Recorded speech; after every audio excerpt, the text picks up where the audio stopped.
Dr. Hockfield, you may have already at least partially answered this question, but I'm wondering what are the most important emerging technologies of which we should be aware, and what are ways in which we can best support these efforts?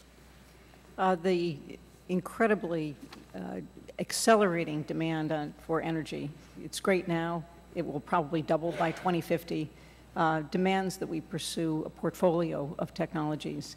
The current technologies that we're using are not going to, go out of phase tomorrow, and we have to work very hard to increase their efficiency and their economy while we develop the technologies of the future. We have work going on at MIT across a range of technologies. We believe that nuclear is going to be an important piece of the energy equation in the future. We're very, very excited about the opportunities around solar, wind, geothermal, a technology that was about to be put to bed, except for the MIT geothermal report came out about a year and a half ago and happily rescued that at the last moment.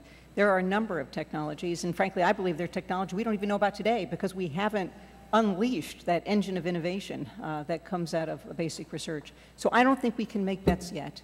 There are enormously exciting things right on the horizon. There are exciting things in hand that just need further development, but it would be desperately premature to pick any one or a small set of them for development. We're going to need everything we can get our hands on. The current technologies have to be improved, and then we have to innovate around the technologies of the future. If I could jump in on that, if you look at what is price competitive today with fossil fuel in the renewable sphere, the most competitive is wind. But the source of energy which is unlimited out there is solar. And the thing that's holding us back from solar right now is cost. It's the cost per watt that you pay, which is, depends on how you do it, it's between double and triple that of fossil fuel today, but it's marching down at an extraordinary rate. So if you look at solar, you look at biomass, you look at energy storage, which will transform the automotive industry, you have several really strong incumbents that we can move forward with. It's really just a matter of hitting price points at this point. Can I just add in this thing about storage? Storage is absolutely critical for almost all alternative energy technologies. And, solar, the price of photovoltaics may come down, but if we don't have our hands around storage, that's going to be a problem. And one of the most exciting, areas that that I see going on is new battery technologies, and it will be the cars of the future. Actually, not such a distant future, but it's going to be critical to make solar and wind viable technologies. Dr. Kamen. There are also technology areas that bring in other areas of expertise. Right now, there's no question that storage is important. There are some interesting efforts going on in this area, but the basic backbone of this whole system is going to be our transmission distribution system. And many universities have allowed this area to lapse, so there are in fact no power electronics professors at a number of leading engineering universities. And that's a huge oversight, and it's a huge mistake because our renewable energy resources are not always coincident where the grid exists today. So what can we do?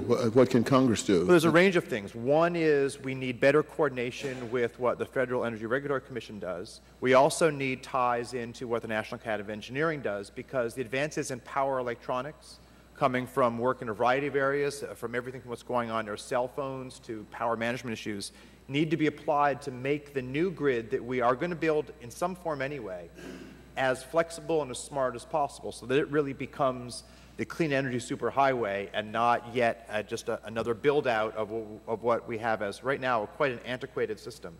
That one requires an integration with people who think of themselves as energy researchers and those people who think of themselves as electrical engineering and controls folks. And thankfully, this country has a large resource there, few of which, however, have been applied right now to working on that new grid.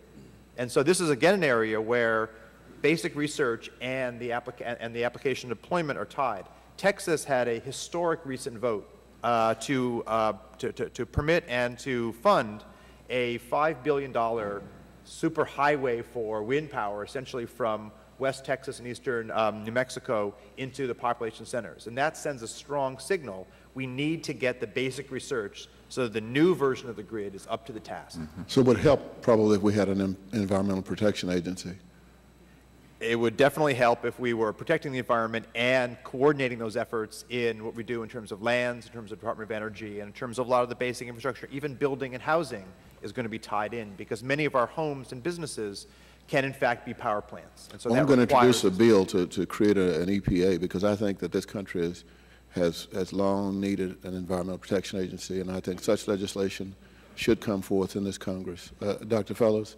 Well, I wanted to add a perspective from the climate community on priorities. Our current climate models reproduce the history of the climate quite well, and we can tell you whether a continent is warmer or wetter. But I recently had the executive director of the Colorado Public Health and Environment Department come and visit, and he asked me for the precipitation and temperature trends long-term in the Denver area. And our models are operating on grid cell size of 100 kilometers. At that level, you can't even see the Rocky Mountains. So I can't provide him those kind of long-term precipitation and temperature trends in such a small area. So one of our highest priority areas is to drive down that modeling to a level that local and regional decision makers can actually get the information they need to make plans about water, food, transportation system, things like that. Thank you. Thank you, Mr. Chairman.